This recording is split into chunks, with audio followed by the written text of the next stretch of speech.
जाके उनको शाम तक रिपोर्ट देना बोला।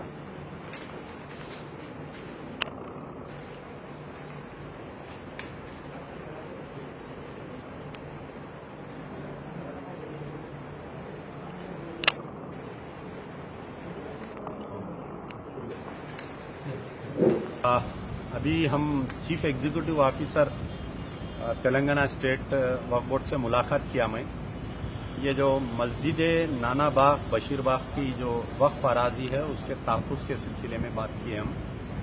कल मैं हमारे शहर ग्रेटर हैदराबाद म्यूनसिपल कॉरपोरेशन के मेयर भी राम मोहन साहब से गुफ्तगू किया था, नुमाइंदगी किया। डिप्टी मेयर बाबा फसीउद्दीन और बल्दिया कमिश्नर भी जनार्दन रेड्डी IAS से भी मुलाकात किया था। अभी चीफ एग्जीक्यूटिव ऑफिसर से मुलाकात के बाद में मुझे पता चला कि जो बशीर बाग पे मस्जिद नाना बाग जो ज़मीन है इसकी वक्फ अराजी 7 एकड़ नहीं है, बल्कि एक कुछ डॉक्यूमेंट इनके हाथ को लगा है जिसके तहत तकरीबन 16 एकड़ ज़मीन जो है मस्जिद नाना बाग की गिफ्टेड लैंड है ये।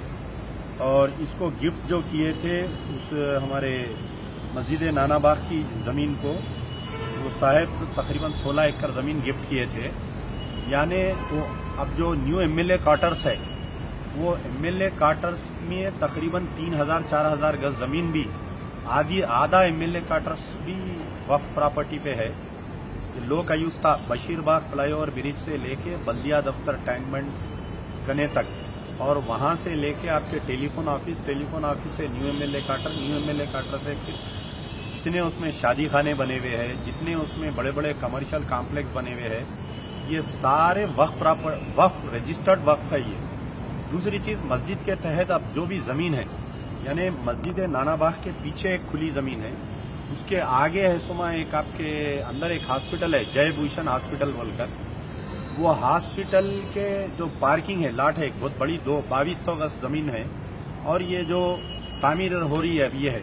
तो हमारा मुतालबा है वक्फ बोर्ड से कि इमीडिएट जो भी खुली अराजी है उसको वक्फ बोर्ड के कंट्रोल में ले लेना चाहिए और लेके उसको प्रॉपर्टी को सील करना चाहिए। दूसरी चीज जितने भी ये 7 एकड़ है या 16 एकड़ है, जितनी भी ये जमीन है उसका पूरा एक रिकॉर्ड लेके उसके ऊपर पूरी जमीन को वक्फ बोर्ड के कंट्रोल में इमीडिएट लेना चाहिए। बड़े हैरत की बात है कि जिस वक्त मैं ये इलीगल कंस्ट्रक्शन का मायना करने के लिए मैं गया तो मस्जिद की कमेटी के कुछ अफराद आके मुझे एतराज किए कि आप इसका मायना नहीं करना।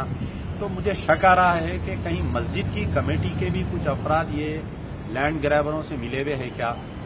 ये मस्जिद की जमीन पे जितने भी सोने चांदी के दुकान हैं, ये बड़े बड़े गोल्ड ज्वेलर्स वाले, ये पूरे RSS जनसंघी लोग हैं ये। अब आप मुझे बताइए कि हिंदू एंडोमेंट बोर्ड पे की अगर कोई जमीन है तो एक भी मुसलमान जाके वहाँ किराए से नहीं रह सकता, ये उनका कानून है हिंदू एंडोमेंट की जमीन पे। तो हम क्यों हमारे ये मुस्लिम प्रॉपर्टीज पे ये लोगों को हम क्यों रखना चाहिए बतलाइए। तो हमारा मुतालबा है कि चीफ मिनिस्टर KCR साहब मुसलमानों के ताल्लुक से बहुत वादे कर रहे हैं और CM बनने से पहले, तेलंगाना बनने से पहले उनका वादा था कि वक्फ के पूरे जायदादों को मैं तहफ़्फ़ुज़ करूंगा। बशीर बाग हैदराबाद के हाट में जो दामन में इतनी बड़ी प्रॉपर्टी है, 16 एकड़ वक्फ की प्रॉपर्टी है, इसको बचाना चाहिए। मेरा मुतालबा हमारे deputy chief minister Mahmood Ali साहब से भी मेरा मुतालबा है कि ये शहर में इतनी बड़ी जायदाद पे इलीगल कंस्ट्रक्शन हो रहा।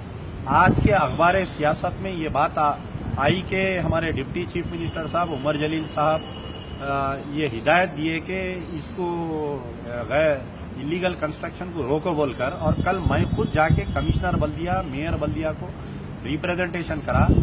कल रात से और काम में तेजी आ गई। अभी थोड़ी देर पहले मैं वहां पर मस्जिद करने गया था, जाके देखा तो ये जो हफ्ता इतवार 2-3 दिन छुट्टी मिली, इसके अंदर उसको पूरा जोरों से तामीर हो रही है, उसको रोकना चाहिए। अगर जल्द से जल्द नहीं रोकेंगे तो बल्दिया कमिश्नर और वक्फ बोर्ड पे मजलिस बचाओ तहरीक की तरफ से हम धरना देंगे। और मुकामी हैदराबाद के कमिश्नर ऑफ पुलिस से भी हमारा मुतालबा है कि अगर ये मस्जिद की जमीन पे ये जो तामीर हो रही है इसको अगर नहीं रुकवाया जाएगा तो लॉ एंड ऑर्डर प्रॉब्लम भी क्रिएट हो सकता है।